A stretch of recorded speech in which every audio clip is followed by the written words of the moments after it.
The Lord be with you. And with your spirit. A reading from the Holy Gospel according to Matthew. Glory to you. Jesus took with him Peter and James and his brother John, and led them up a high mountain by themselves. And he was transfigured before them, and his face shone like the sun, and his clothes became dazzling white. Suddenly there appeared to them Moses and Elijah talking with him.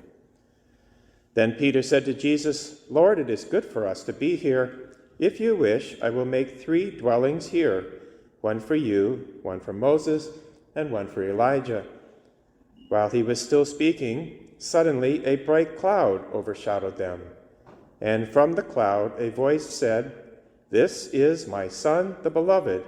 With him I am well pleased. Listen to him." When the disciples heard this, they fell to the ground and were overcome by fear.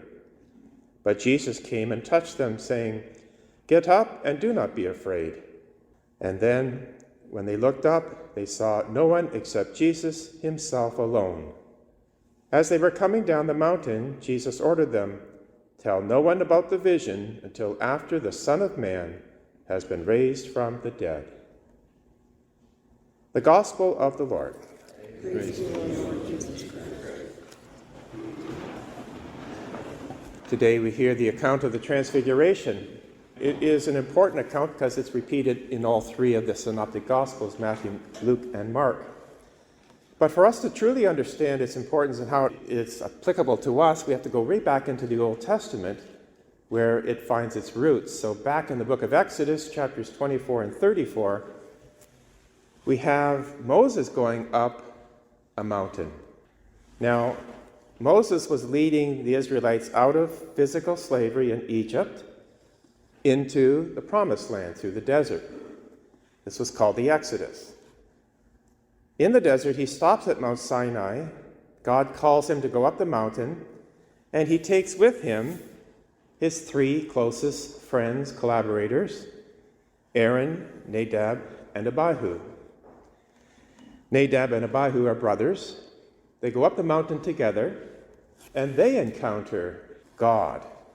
God comes down and speaks to Moses from the glory cloud and reveals to Moses the law, the 10 Commandments.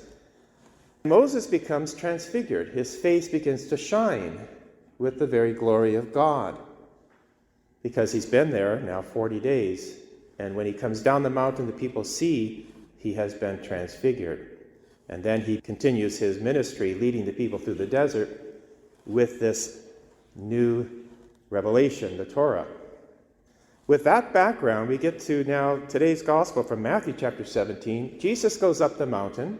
He brings his 3 closest collaborators, Peter, James, and John. James and John are brothers. When they go up the mountain, they encounter God.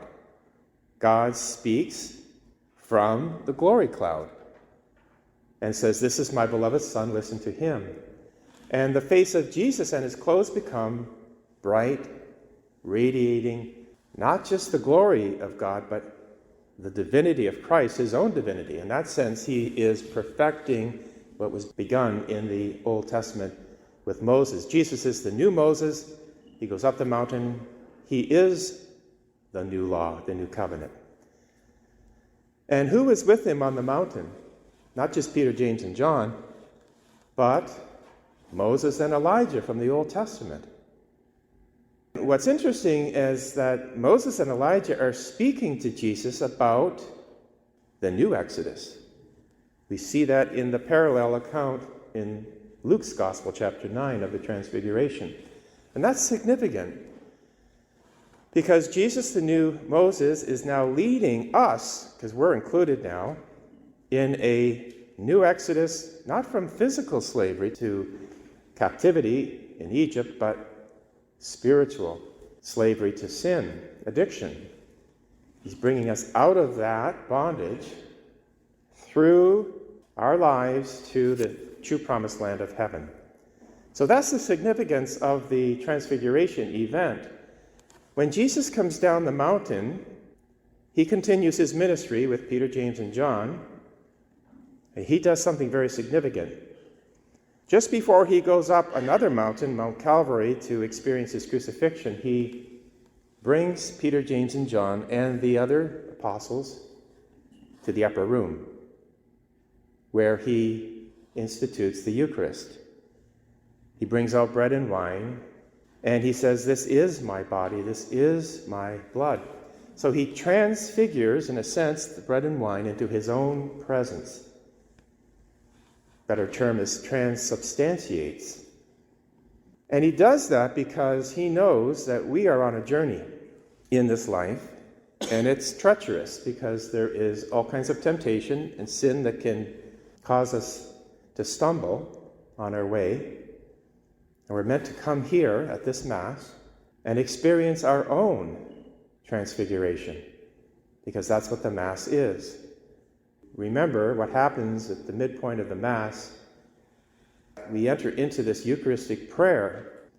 And at the beginning of the Eucharistic prayer, there is what's called the epiclesis. And the epiclesis is the Holy Spirit coming down, like the glory cloud in the book of Exodus, and with the transfiguration in Matthew chapter 17.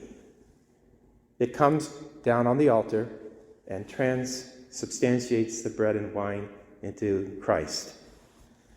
And we are to take Christ into ourselves and be transfigured ourselves, and to take part in this divine nature of God. That's what it means to be Catholic. To partake of the divine nature, which is Christ. Because we need to be radiating the glory of God in our lives. Even though we go through our own dark valleys and sufferings, just as the Transfiguration was meant to strengthen the apostles for the journey ahead, because they were going to face the crucifixion of Christ, and then in the early Roman Empire, their own martyrdoms, and they needed that strength, so we need the strength of Christ.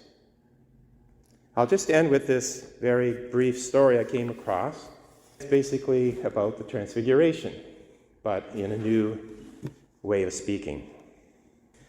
So there's a story about a Christian woman who was always bright, cheerful, and optimistic, even though she was confined to her room because of an illness. She lived in an attic apartment on the 5th floor of an old, rundown building. A friend decided to visit her one day and brought along another woman, a very wealthy woman. Since there was no elevator, the two women began the long climb upward. When they reached the 2nd floor, the wealthy woman commented, "What a dark and filthy place." Her friend replied, "It's better higher up." When they arrived at the 3rd floor, the remark was made, "Things look even worse." Again the reply, "It's better higher up." Finally, they reached the attic level, where they found the bedridden woman of God. A smile on her face radiated the joy that filled her heart. Although the room was clean and flowers were on the windowsill, the wealthy visitor could not contain herself about the stark surroundings and blurted out, "It must be very difficult for you to be here like this."